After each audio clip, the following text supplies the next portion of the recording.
आज आपण ऐकणार आहोत दर्श अमावस्येची कथा, जी आपल्या जीवनात अद्भुत बदल आणि चमत्कार घडवू शकते आणि आपली अडकलेली सर्व कामे पूर्ण होऊ शकतात.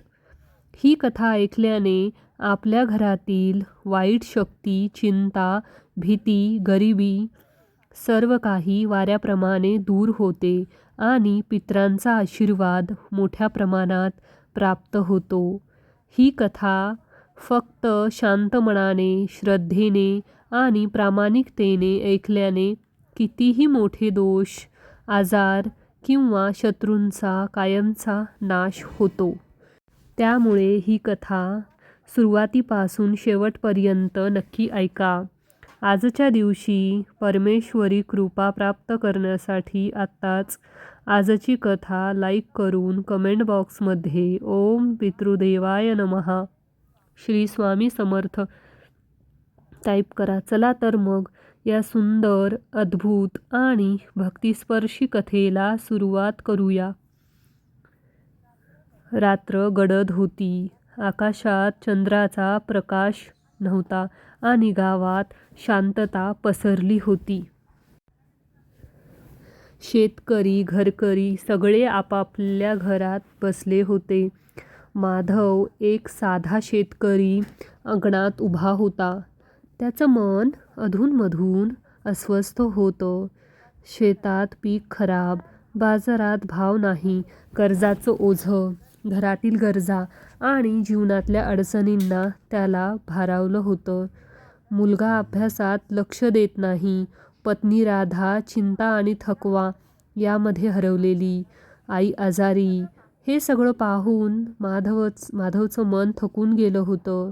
तो अंगणात बसला, डोळे मिटले आणि अंतर्मनात विचार करू लागला, मी एवढी मेहनत करतो, तरीही माझं आयुष्य का सरकत नाही? अचानक त्याला आपल्या वडिलांची आठवण आली. वडील दर अमावस्येला नदीकाठी जाऊन शांत बसायचे. ते काय करायचे हे कधी त्याने विचारलं नव्हतं. आता माधव समजला की वडील फक्त पितरांचे स्मरण करायचे, मन शुद्ध करायचे.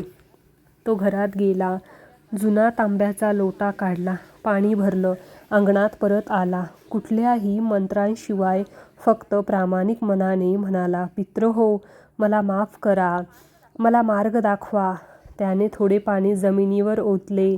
त्या क्षणी काही चमत्कार दिसला नाही, पण माधवच्या छातीत ओझं हलकं झालं, मन शांत झालं. पहिल्यांदाच त्याने स्वतःशी प्रामाणिक संवाद केला होता. तो घरात गेला आणि त्याला गाढ झोप लागली. त्या रात्री शौनक ऋषींचा आवाज गावकऱ्यांच्या कानावर घुमला. दर्श अमावस्या ही अशीच असते. ती लगेच काही देत नाही. ती आधी आतलं काही काढून घेते. अहंकार, तक्रार, राग. जेव्हा मन प्रामाणिक राहते तेव्हा जीवन स्वच्छ होऊ लागते. दुसऱ्या दिवशी माधव उठला तेव्हा परिस्थिती तशीच होती, पण मनात हलकासा विश्वास आणि स्थिरता होती. तो शेतात गेला, काम केलं, मनात कुरकुर नव्हती. संध्याकाळी पुन्हा कडुलिंबाखाली बसला, नमस्कार केला आणि समजला की दर्श अमावस्येची खरी सुरुवात ही मनाच्या प्रामाणिकतेत आहे. दर्श अमावस्येची दुसरी रात्र येण्यापूर्वीच माधवच्या मनात बदल जाणवू लागला होता. आधी ज्या काळजीत, भीतीत आणि अपयशाने त्याचं मन भरलेलं होतं, ती भावना हळूहळू विरघळू लागली. शेतात काम करताना त्याच्या मनात चित्तवृत्ती बदलली होती. प्रत्येक बियाण्यापासून, प्रत्येक थेंब पाण्यातून तो काहीतरी नवीन शिकत होता. मुलगा अभ्यासात लक्ष देत नव्हता, पण आता त्याचा अभ्यास स्थिर आणि सातत्यपूर्ण झाला. पत्नी राधा हसत होती आणि आई शांत बसून गोड स्वप्न पाहत होती. माधवच्या मनाला जाणीव झाली की भीती आणि तणाव कमी झाल्याशिवाय घरात शांती येऊ शकत नाही. त्या दिवसात गावातही बदल जाणवू लागला. पूर्वी जिथे भांडणे, राग आणि वैर असायचे, तिथे हलके सौहार्द आणि सहकार्य दिसू लागले. काही लोक नदीकाठी जाऊन थोडे पाणी अर्पण करू लागले. काही जण घरात दिवा लावून शांत मनाने प्रार्थना करू लागले. माधवच्या अंतर्मनात एक नवीन जाणीव निर्माण झाली. पितरांचे स्मरण ही फक्त विधी नाही, तर जीवन बदलण्याची शक्ती आहे. जेव्हा आपण मन प्रामाणिकपणे ठेवतो, नम्र राहतो आणि श्रद्धेने स्मरण करतो, तेव्हा जीवनातील भीती, अपयश आणि वाईट शक्ती हळूहळू मागे सरकतात. भक्तांनो, तुम्हाला ही कथा थोडी जरी आवडत असेल तर कृपया कमेंट बॉक्समध्ये लिहा. ही कथा आम्हाला आवडत आहे. तसेच तुमच्या कॉन्टॅक्टमधील 2 भक्तांना ही कथा शेअर करा. बघा, तुमची सर्वात मोठी इच्छा पूर्ण झाल्याशिवाय राहणार नाही. शौनक ऋषी गावकऱ्यांकडे पाहत म्हणाले, बाह्य अंधाराचे महत्त्व नाही, महत्त्वाचा आहे आतला अंधार दूर करणे. जेव्हा मन प्रामाणिक आणि श्रद्धाळू राहते, तेव्हा जीवनात यश, शांती आणि समृद्धी आपोआप येतात. त्या दिवशी माधवने शेतात काम करताना आणि घरात बसून प्रार्थना करताना जाणवलं की जीवनातली खरी संपन्नता पैशात नाही, तर मन, श्रद्धा आणि कृतज्ञतेत आहे. आता माधवच्या मनातील भीती कमी झाली, मन शांत झाले आणि घरात आनंदी आनंद निर्माण झाला. माधवच्या आयुष्यातील बदल हळूहळू दृश्यमान होऊ लागला. पूर्वी शेतात काम करताना मन सतत चिंता, राग आणि थकल्याने भरलेलं असायचं, पण आता प्रत्येक काम करताना त्याला हलकी शांतता जाणवू लागली. पिकांवर लक्ष ठेवताना, जमिनीवर पाणी घालताना त्याच्या मनात एक प्रकारची समाधानाची भावना उमटू लागली. घरातील वातावरणही बदलू लागले होते. राधा हसत होती, मुलगा अभ्यासात लक्ष देत होता, आई हलक्या श्वासासह आराम करत होती. आधी घरातील चिंता, आजार आणि तणाव कायमचा अस्तित्वात असायचा, आता ती हळूहळू विरघळत चालली होती. माधवला जाणवलं की या बदलामागे फक्त विधी नव्हते, तर मनाची प्रामाणिकता आणि पितरांचे स्मरण होते. गावकऱ्यांमध्येही बदल दिसू लागले. पूर्वी जिथे वाद, राग आणि अस्वस्थता असायची, तिथे आता हलकी शांती आणि सहकार्य दिसू लागले. काही लोक नदीकाठी जाऊन पाणी अर्पण करू लागले. काही जण घरात दिवा लावून प्रार्थना करत राहिले. लोकांना जाणवत होतं की दर्श अमावस्या फक्त अंधाराची रात्र नाही, ती आतल्या मनाचा अंधार दूर करण्याची रात्र आहे. माधवने एक अनुभव घेतला, जो प्रत्येकालाच येत नाही. शेतातील कष्ट करताना हात भरलेले मातीने गुळगुळीत झाले. त्याला जाणवलं की हे मेहनत आणि श्रद्धेचे मिश्रण जीवनाला प्रकाश देऊ शकते. पूर्वीचा त्रास, चिंता आणि आर्थिक ओझं आता इतकं जड वाटत नव्हतं. भीती कमी झाली, मन हलके झाले आणि विश्वास वाढला. शौनक ऋषी गावकऱ्यांशी बोलत होते, जेव्हा मन प्रामाणिक आणि नम्र असते, तेव्हा अंधारातही प्रकाश दिसतो. भीती, तक्रार आणि वाईट शक्ती स्वतःच मागे हटतात. हीच दर्श अमावस्येची खरी महती. जीवनात शांती, समृद्धी आणि यश निर्माण करणे. त्या क्षणानंतर माधवच्या मनात एक दृढ जाणीव निर्माण झाली. आधी जिथे जीवन भूतकाळाच्या दुःखात अडकलेलं वाटायचं, आता तिथे भविष्यातल्या आशेचा दीप उगवू लागला. नदीकाठी किंवा घरात पाण्यात थेंब ओतताना, प्रार्थना करताना त्याला जाणवलं की प्रत्येक क्रिया फक्त विधी नाही, ती हृदयातून दिलेली श्रद्धा आहे. गावकऱ्यांनाही हे बदल जाणवू लागले. काहींना आधी फक्त विधी करायला आवडायचं, पण आता त्यांना समजलं की मन प्रामाणिक ठेवणे आणि पितरांचे स्मरण करणे असंच शक्तिशाली आहे की जीवनातला अंधार आपोआप हलका होतो. त्या दिवसापासून गावातील ऊर्जा हळूहळू बदलू लागली. घरातील चेहरे हसरे, शेतात शांतता आणि मनात विश्वास हे सर्व अनुभवायला लागले. दर अमावस्येची खरी ताकद आता स्पष्ट झाली. भीती, दुःख आणि अपयश दूर करून जीवनात यश, समृद्धी आणि शांतता. आता आपण जाणून घेऊया आजच्या अमावस्येला दर्श अमावस्या का म्हणतात, तसेच या अमावस्येचा इतिहास आणि महत्त्व काय आहे हेही पाहूया. खूप पूर्वीचा काळ होता. एका प्रचंड समृद्ध राज्याचा एक राजा होता. तो धर्मप्रिय परंतु मनाने खूपच चिंताग्रस्त होता.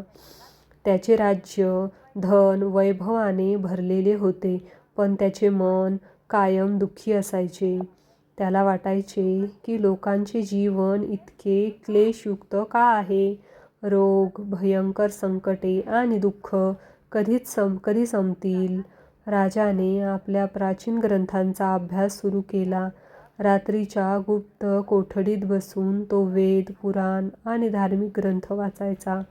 एक दिवस त्याला विशेष अमावस्येची माहिती कळाली. ही अमावस्या सामान्य अमावस्या नव्हती. ती अशी अमावस्या होती की या दिवशी सूर्य आणि चंद्र यांचा विशेष योग होतो आणि या दिवशी केलेले कर्म, उपासना, व्रत हे सर्व इतर दिवशी केलेल्या कर्मापेक्षा अधिक फलदायी ठरतात. ग्रंथांमध्ये लिहिलेले होते की या दिवशी साधक, ऋषीमुनी आणि भक्त जेव्हा उपासना करतात, ध्यान करतात आणि गरिबांना अन्नदान करतात, तेव्हा त्यांच्या मनातील काळजी, भय आणि मानसिक अडथळे दूर होतात. लोकांच्या जीवनात शांती, आनंद आणि समृद्धी येते. राजाला कुतूहलाने विचार आले, हे महत्त्व इतके का आहे?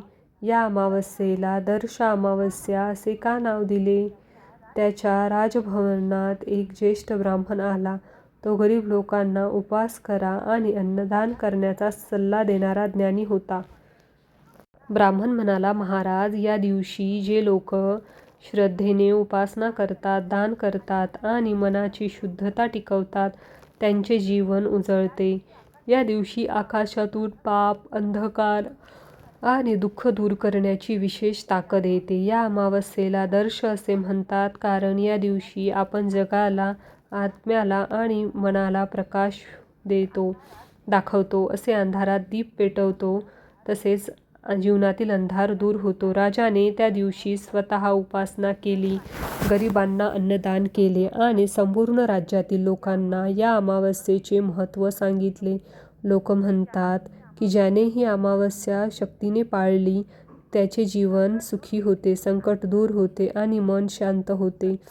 कथा अशीही सांगते की एक गरीब ब्राह्मण दरवर्षी या अमावस्येला व्रत धरायचा.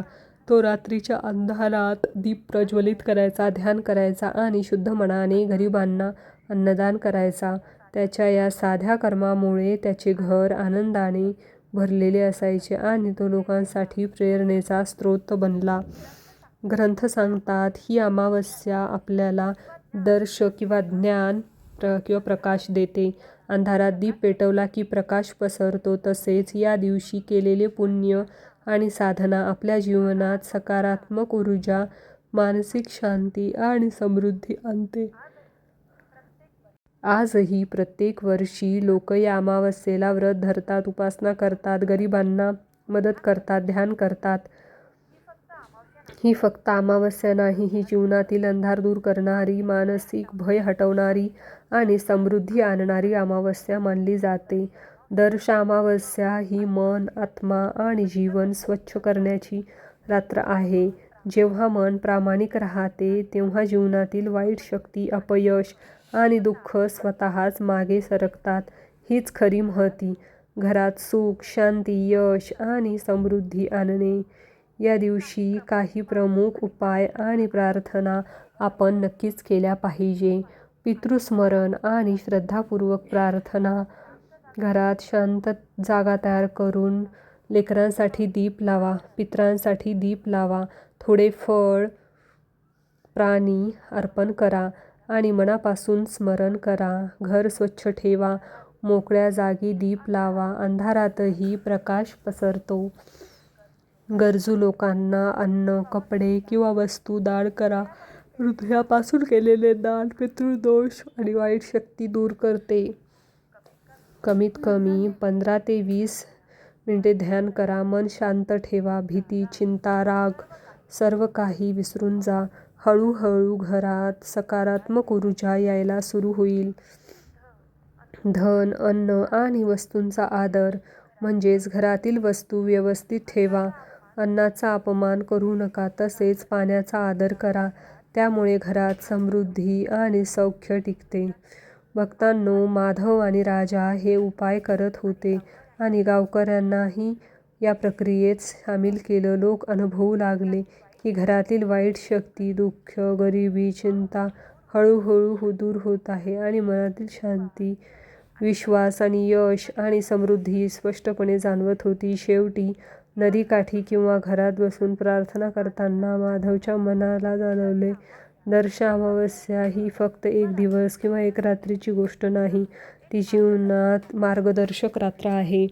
ज्याने मन प्रामाणिक ठेवले, श्रद्धा ठेवली, पितृस्मरण केले, त्याचे जीवन भीती, दुःख आणि वाईट शक्तींपासून मुक्त होऊन सुख, शांती आणि यशाने भरून. त्या रात्रीनंतर गावकऱ्यांमध्ये शुद्धी, आनंद, विश्वास आणि समृद्धी कायम टिकून राहिली. प्रत्येकजण जाणवू लागला की दर्श अमावस्या ही मन आणि आत्म्याच्या अंधारातून प्रकाश शोधण्याची, भीती दूर करण्याची आणि जीवनात यश आणि शांती आणण्याची रात्र आहे. भक्तांनो, तुम्ही ही कथा शेवटपर्यंत ऐकली. याचा अर्थ दर्श अमावस्या ही फक्त अंधाराची रात्र नाही, तर मन, आत्मा आणि जीवनाला शुद्ध करणारी रात्र आहे, हे तुम्हाला समजले. जेव्हा आपण प्रामाणिक मनाने पितरांचे स्मरण करतो, श्रद्धेने प्रार्थना करतो, घरात शुद्धता, प्रेम आणि कृतज्ञता पसरवतो, तेव्हा भीती, चिंता, दुःख आणि वाईट शक्ती आपोआप दूर होते. भक्तांनो, आजची कथा आपल्याला शिकवते, जीवनात सुख, शांती, समृद्धी हे सर्व मिळवण्यासाठी फक्त मेहनत पुरेशी नाही, तर हृदयातील श्रद्धा, कृतज्ञता आणि पितृस्मरण हेच खरी शक्ती आहेत. आपली श्रद्धा प्रामाणिक राहील, मन शुद्ध राहील, तर जीवनातील अडचणी हलक्या होऊन आपल्या सर्व इच्छा हळूहळू पूर्ण होतील. तर भक्तांनो, आजची दर्श अमावस्येची कथा इथे संपत आहे. तुम्हाला आजची कथा कशी वाटली हे नक्की आम्हाला कमेंट करून सांगा. तसेच ही कथा इतरांपर्यंत पोहोचवण्याचा नक्कीच प्रयत्न करा.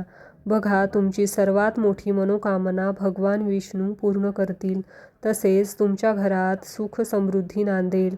तुम्हाला पितरांचा आशीर्वाद प्राप्त होईल. प्रेमळ स्वामी भक्तांनो, तुम्ही जर आपल्या चॅनलवर नवीन असाल तर तुम्हा सर्वांना विनंती आहे की आपल्या चॅनलला सबस्क्राईब करा, जेणेकरून भविष्यातील कथा आणि आध्यात्मिक मार्गदर्शन तुमच्यासमोर सर्वात पहिले येईल. आजचा व्हिडिओ लाईक करून इतरांपर्यंत शेअर करा, जेणेकरून या मूल्य ज्ञानाचा लाभ अधिक लोकांना मिळू शकेल. शेवटी या अमावस्येच्या दिवशी प्रार्थना, श्रद्धा आणि मनाची प्रामाणिकता ठेवा, कारण दर्श अमावस्या आपल्या जीवनात शांती, उजेड आणि पितृ आशीर्वाद घेऊन येते. सर्वांनी तुमची काळजी घ्या. श्री स्वामी समर्थ. भगवान विष्णूंच्या हृदयात वसणाऱ्या माता लक्ष्मीला प्रणाम असो.